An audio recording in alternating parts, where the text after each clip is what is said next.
And South Africa's ruling party has begun talks with rivals to form a government after losing a parliamentary majority it had held since 1994.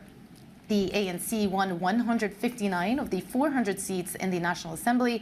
That is a sharp decline from the 230 seats President Cyril Ramaphosa's party claimed 5 years ago. So let's bring in our Chief Africa correspondent, Jennifer Zabasajja. Jennifer, many people are talking about the huge defeat that ANC saw on the back of these elections. How significant of a blow was it?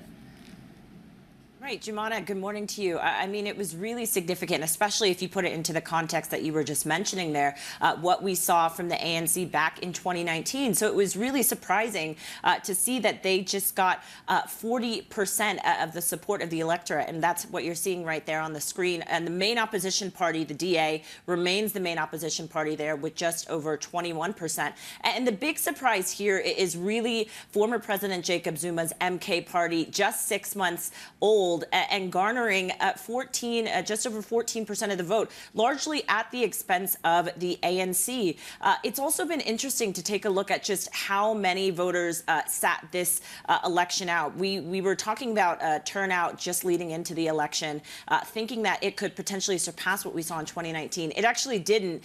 It was 58.61%, which is less than the 66% in 2019. And really what this goes to show is clearly the voters were sending a signal to the ruling party, to the ANC, that, you know, after years of economic mismanagement and a lot of corruption allegations, they potentially do, yes, want them at the helm, but want them to be governing with another party, which is essentially what they're going to need to do. Yeah. And Jennifer, I guess the big question here, I mean, two that I can think of is, one, what happens to President Ramaphosa himself? And two, which of the other parties will they choose to ally themselves with? Right. And because of the support that they got, they have to align with another party. That is the plan. And so we actually did hear last night, Joumanna, from President Cyril Ramaphosa, as these questions have been looming about what's next for him. Here's part of what he told us.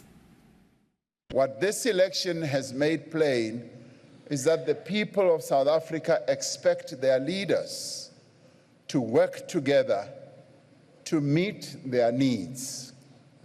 They expect the parties for which they have voted to find common ground, to overcome their differences, to act and work together for the good of everyone.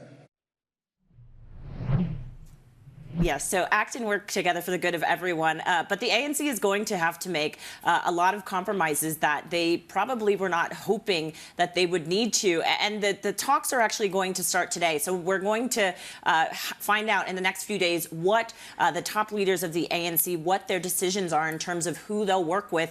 Potentially, would it be the main opposition party, the Democratic Alliance? That would be something that the market would be quite pleased by. But there are some people within the ANC who say their ideologies are too far apart. Potentially, we see some of the other parties then partner up as a coalition partner.